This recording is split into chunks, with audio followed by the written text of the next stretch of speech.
Where'd you get those bags? From the store right behind me. I paid for everything. We've had reports of theft, and you fit the description. What description? Let's just say we know your type moves around here.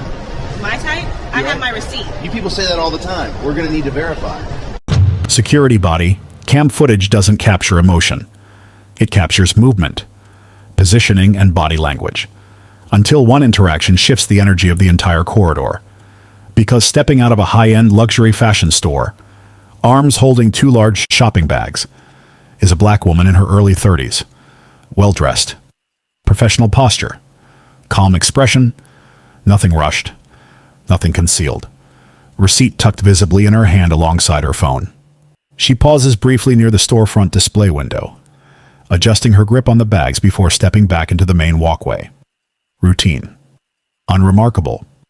But not to everyone watching. From the opposite end of the corridor, two mall security officers begin moving toward her. Mid-40s. Uniformed. Radios clipped to their shoulder. Their pace isn't casual patrol. It's targeted. Intentional. And the moment they stop in front of her, the interaction shifts from surveillance to confrontation. The older officer speaks first. Sharp tone. Authoritative posture. "Ma'am, hold on a second." She pauses mid-step. Looks up calmly. "Yes?" He gestures toward her bags. "Where did you get those?" She blinks once, confused by the question and more than the stop. "From the store I just walked out of." He tilts his head slightly, suspicion written across his face. "Yeah, we're going to need you to step to the side." Her grip tightens slightly on the bags. "For what reason?" The second officer steps in now, standing slightly behind her, creating a containment angle. "We received a report about merchandise theft," he says. She looks between them, then back toward the store entrance behind her. "No one stopped me in the store," she replies calmly. "That's because sometimes they don't notice until after," the first officer says. Her expression remains composed, but confusion deepens. "I paid for everything in these bags." He gestures again, firmer now. "Then you won't mind us checking." Shoppers begin slowing as they pass, because public stops always draw attention, especially when tone feels disproportionate. She exhales slowly. "Do you have probable cause?" she asks. The officer smirks faintly. "Probable cause?" he repeats. "Yes." He folds his arms. "You walked out of a luxury store looking nervous." "I wasn't nervous," she replies. "I was checking my phone." "Uh-huh," he says skeptically. Then comes the line that shifts the encounter from inquiry to profiling. "I know your kind," he says. Silence drops instantly between them. She studies him carefully. "My kind?" He nods toward the bags. "Yeah, come in, grab what you can, walk out like you paid." Her posture straightens now. Measured. Controlled. "I have my receipt." "Receipts get faked," the second officer adds. She looks at him. "You're accusing me of theft without evidence." The first officer shrugs. Evidence comes after the stop. Shoppers nearby begin visibly recording now. Phones raised subtly. Because tone matters. And his tone has shifted from professional to personal. Before we go any further, comment where you're watching from. Let's see how far this documentary travels. The woman adjusts the bag slightly on her arm. Still calm. Still cooperative. But now aware she's being publicly profiled. "I'll show you my receipt," she says. She begins reaching into the bag. But the officer raises his hand quickly. Slowly. Her hand freezes mid-motion. "I'm grabbing paperwork," she says. "Do it slow," he repeats. The implication lands heavy, because his hand is now resting near his belt. Not a weapon drawn, but positioned. Precautionary. Unnecessary. And visible on camera. She slowly retrieves the printed receipt and hands it to him. He glances at it briefly. But not thoroughly. Like verification isn't his priority. Interrogation is. "Card used?" he asks. "Yes." "Name on the card?" "Mine." He studies her face again. Longer this time.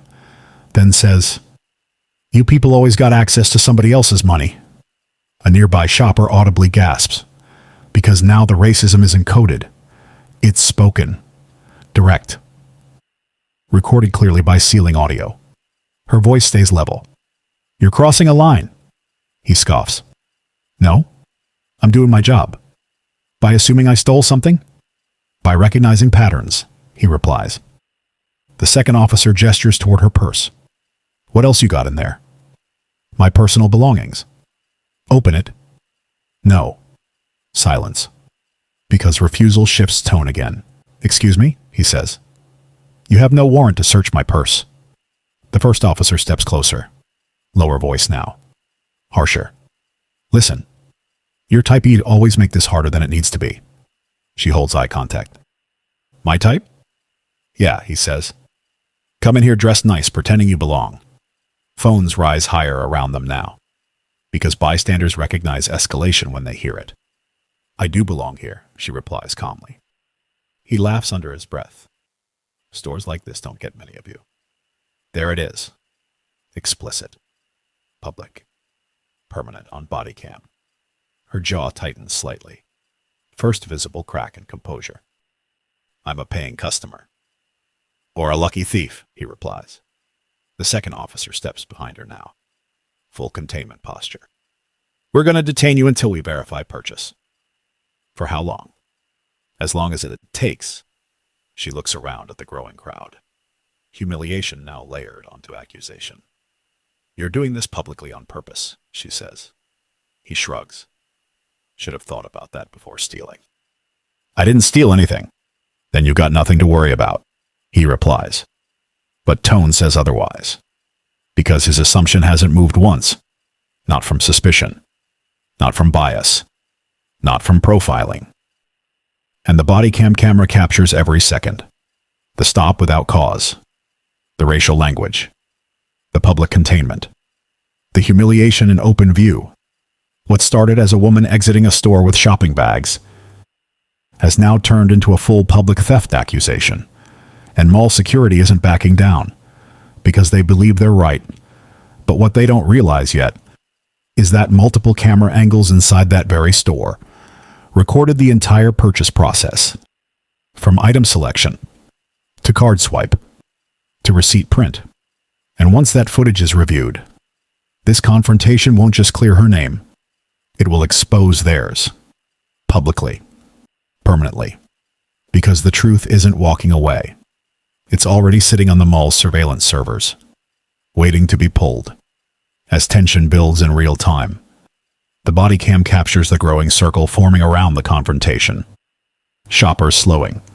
Store employees peeking from entrances and phones raised higher now. No longer subtle. Because the tone of the stop has shifted fully from investigation to public spectacle. The woman still stands where they positioned her. Shopping bags resting against her leg. Receipt already handed over. Composure intact. But tested. And the officers haven't softened. If anything, they've grown more confident under the attention. The first officer glances around at the onlookers, then back at her. "You see this?" he says. "People like you always cause scenes when you get caught." "I didn't get caught," she replies calmly. He scoffs. "Yeah, that's what they all say." The second officer folds his arms tighter, watching her like guilt is already proven. "You know how many theft reports we get from your type every month?" he adds. Silence falls again, because bystanders hear it clearly. Not coded. Not implied. Direct. She studies him carefully. "My type?" she repeats. He nods without hesitation. "Yeah." Then he gestures loosely around the mall corridor. "This country would be a lot more peaceful if your kind stopped stealing and spoiling everything." A ripple moves through the crowd. Someone whispers, "Did he really just say that?" Phones tilt closer, zooming. Because statements like that don't stay local once recorded. The woman's composure tightens, but doesn't break. "You're way out of line," she says. "No," the first officer replies. "We're tired of patterns." "What patterns?" she asks. He points at her bags again. "Come in groups, walk out loaded, act offended when stopped." "I walked in alone." "Still walked out loaded," he snaps back. I paid. Allegedly. She exhales slowly, controlling frustration. You have my receipt. He waves it dismissively. Receipts don't erase behavior. What behavior? She asks. He leans slightly closer now. Voice lower. Sharper. The kind where you people think you can just take what you want. Her jaw tightens again. The second officer adds, You should be grateful we're only detaining you. Detaining me for what? For investigation. You have no proof of theft. We have suspicion. Based on what? He answers without hesitation. Experience. And what does your experience look like? She asks. He smirks faintly. Looks like this. He gestures directly at her. At her face. At her hands gripping the shopping bags. Phones lift higher again. Because now profiling is no longer debatable. It's documented. A store employee finally steps closer from the boutique entrance, as nervous but concerned. Is there an issue? She asks. The officer turns sharply. Yes, he says. We believe merchandise was stolen. The employee looks at the woman. Recognition flashes immediately. She just checked out, she says. I rang her purchase myself. The officer doesn't relax. Doesn't step back. Instead, he asks, You verify payment personally? Yes. Card cleared? Yes. ID matched? The employee hesitates slightly. We don't require ID for card purchases. He nods like that confirms suspicion. Exactly. The woman shakes her head slowly. You're reaching. He ignores her. Still addressing the employee. You got internal camera footage of the purchase? Yes, she replies. Then we'll review it, he says. The second officer leans toward the woman again. Until then, you're not going anywhere. She folds her arms now. First, defensive posture shift. You can't legally hold me without cause. He smirks again. Mall policy says we can detain suspected shoplifters pending verification. Suspected based on what? He answers again. Unapologetic. Based on knowing what your kind is capable of. A man in the crowd mutters, That's racist as hell. Another voice adds, He's recording his own lawsuit. But the officer doesn't back down. If anything, public pushback fuels him. You people always run to lawsuits instead of accountability, he says. She meets his gaze steadily. You people? Yeah, he says again. Come into this country, don't respect the rules, then cry discrimination when stopped. I was born here, she replies calmly. He pauses half a beat, but recovers fast. Doesn't change behavior. The second officer adds, America would be better off if your kind focused on working instead of stealing luxury goods. The crowd murmurs louder now. Phones steady. Because the statements are stacking. One after another. Each one more explicit than the last. The woman's voice stays controlled. You're humiliating me publicly. He shrugs. Known thieves don't get privacy. I am not a thief. Then prove it. I already did. Not to our satisfaction, he replies. Security radios crackle faintly on their shoulders. Mall operations beginning to monitor the situation remotely now, because the crowd size alone signals escalation. The first officer gestures again toward her purse. Last chance. Open it voluntarily. No. He exhales sharply. Then we'll open it ourselves. You'll need law enforcement for that. Already on the way, he says. Her eyes narrow slightly. You called police? For felony retail theft investigation. Gasps ripple through the crowd again. Because felony accusation escalates stakes dramatically. The store employee interjects quickly. That's unnecessary. Her purchase was valid. But the officer raises a hand to silence her. We'll let police sort that out. He looks back at the woman again. You should have thought about consequences before walking out with stolen merchandise. I didn't steal anything. He leans closer again, voice dropping to a near whisper but loud enough for body cam audio. Your people always say that? Silence hits harder this time, because repetition reveals mindset, not suspicion, belief. Mall loudspeaker announcements continue faintly overhead. But here in the atrium, everything feels paused. Because now the situation has escalated beyond mall security authority. Police are en route. Felony accusations logged. Public humiliation documented. Racial language captured from multiple angles. And what the officers still don't know is that mall surveillance command upstairs has already begun pulling store footage. Multi-angle verification. Register cam, aisle cam, card terminal cam. Because when accusations go public, corporate liability goes into overdrive. An early review already shows something critical. The woman didn't just pay. She used a corporate executive credit account, registered to one of the mall's parent ownership partners, which means the person they're detaining isn't just a shopper. She's directly tied to the ownership structure of the entire retail complex. And once police arrive, this confrontation won't stay a mall security issue. It will escalate into corporate misconduct, civil rights violation, and wrongful detention under racial profiling grounds. Because body cam footage didn't just record a stop. It recorded intent, language, bias, an escalation without cause, and the officers standing confidently in front of her still believe they're in control. But that power dynamic is about to flip completely. Body cam footage continues recording from chest-level perspective. No cuts, no edits, just uninterrupted documentation of escalation. The woman remains standing where security positioned her. Shopping bags at her side, receipt already reviewed, police now minutes away. The crowd has doubled. Phones fully raised now. No one hiding that they're recording anymore.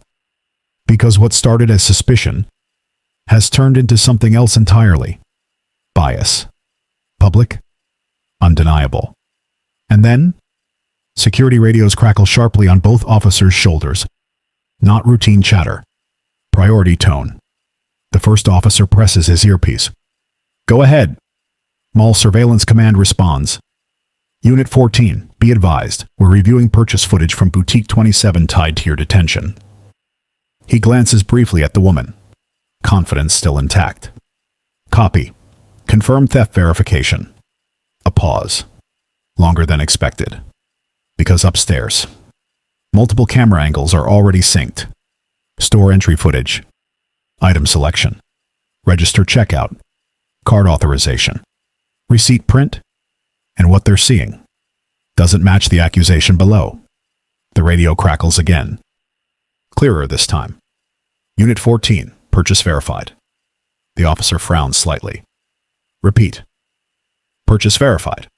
All items paid in full. No theft occurred. Silence hits the atrium. But only for a second. Because the second officer speaks up quickly. Could still be fraudulent card use.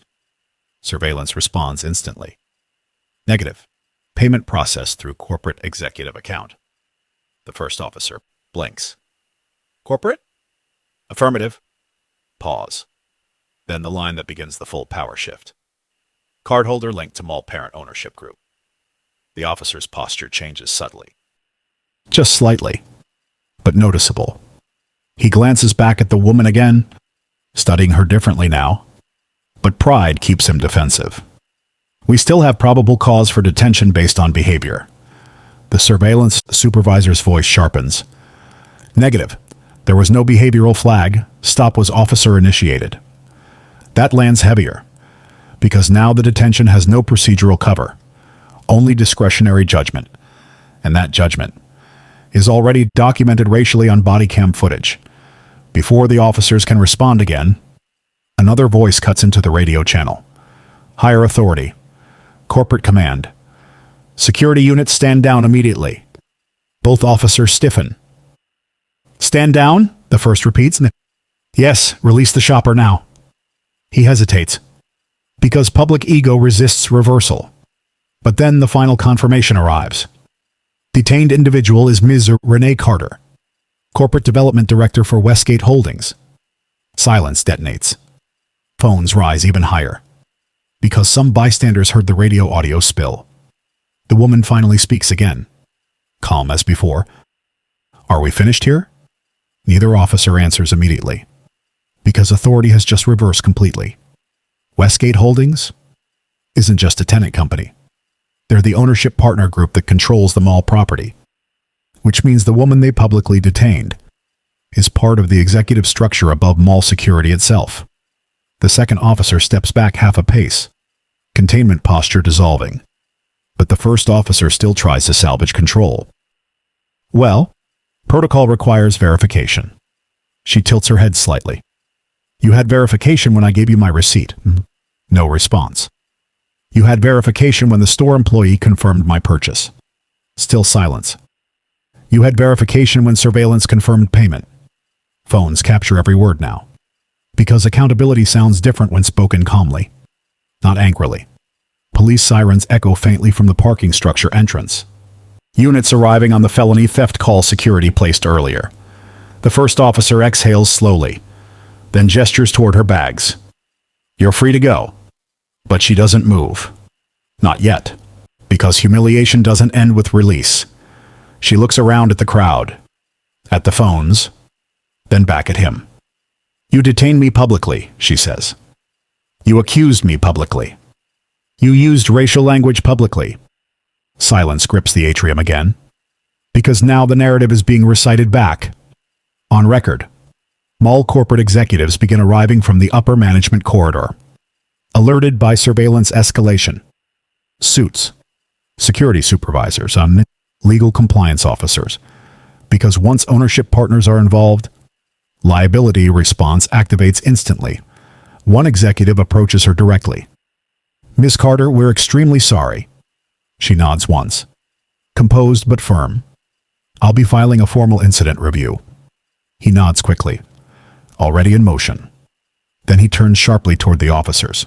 Both of you. Step aside. Their authority evaporates in real time. Because now they're no longer investigators. They're subjects of investigation. And the same cameras they relied on for surveillance have become evidence against them. Because body cam footage didn't just record a stop.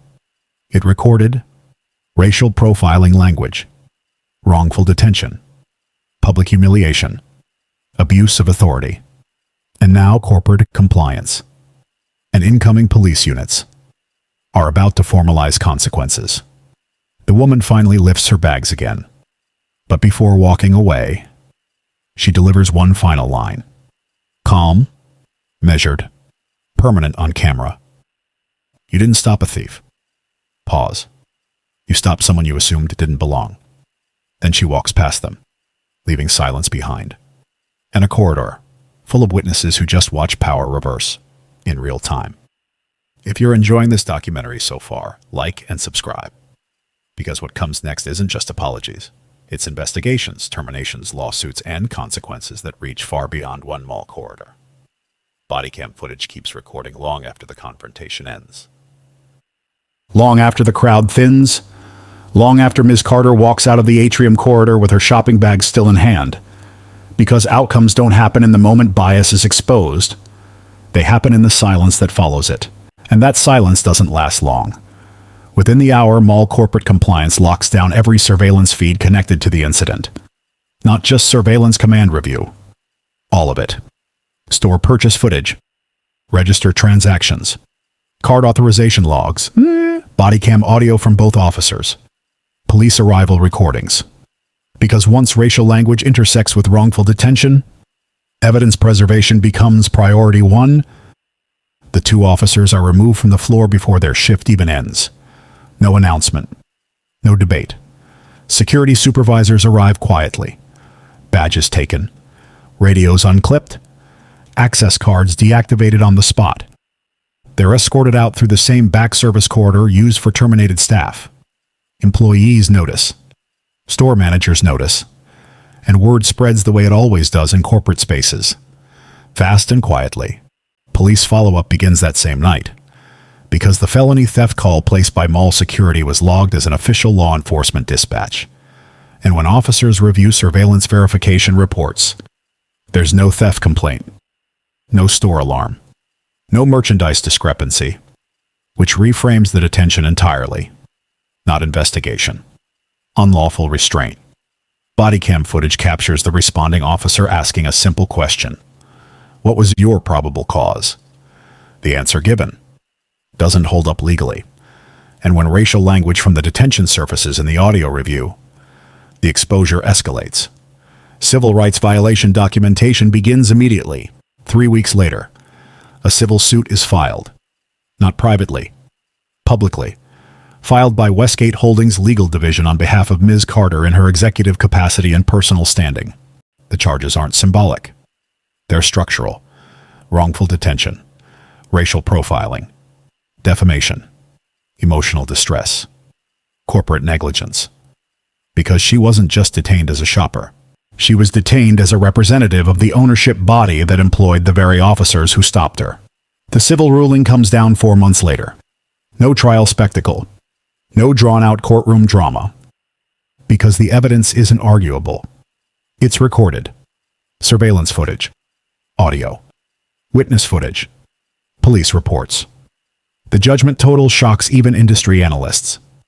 $2.8 million awarded in damages. And it doesn't stop there.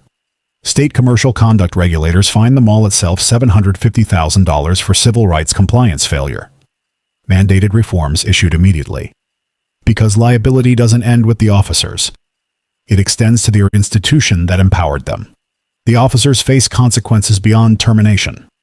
Their private security licenses are permanently revoked. Placed on national misconduct registries, shared across corporate security networks. Meaning no future employment in mall security, corporate protection, event security, armed contract services, and their careers don't pause. They end. Documented bias makes them unemployable and in the very field they once enforced authority in. Corporate reforms follow quickly. Mandatory anti-profiling certification, de-escalation retraining, rewritten detention authorization policies, body cam activation mandates. Because leadership understands something critical. Bias unchecked becomes liability realized, and liability that expensive forces permanent change. 6 months later, Mrs. Carter walks the same mall corridor again. Not for symbolism, for business. Ownership oversight meetings, retail expansion reviews, operational audits. She passes the same boutique storefront. Security presence remains, but posture has changed. Professional, measured, accountable. Because the building remembers what happened there. Policy remembers. Staff remember. And recordings never forgot. Body cam footage never captured her anger. Never captured humiliation fully. But it captured assumption. Language. Bias spoken without hesitation. And when bias gets recorded, it stops being opinion. It becomes evidence. What began as a routine shopping trip ended with 2 careers erased, millions paid in damages, corporate policy rewritten, an entire security division retrained under civil rights compliance mandates, because the officers believed they were stopping theft. But what they really stopped was their own futures. And the body cam mounted to that uniform, silent, unblinking, captured the entire lesson without saying a word. The end.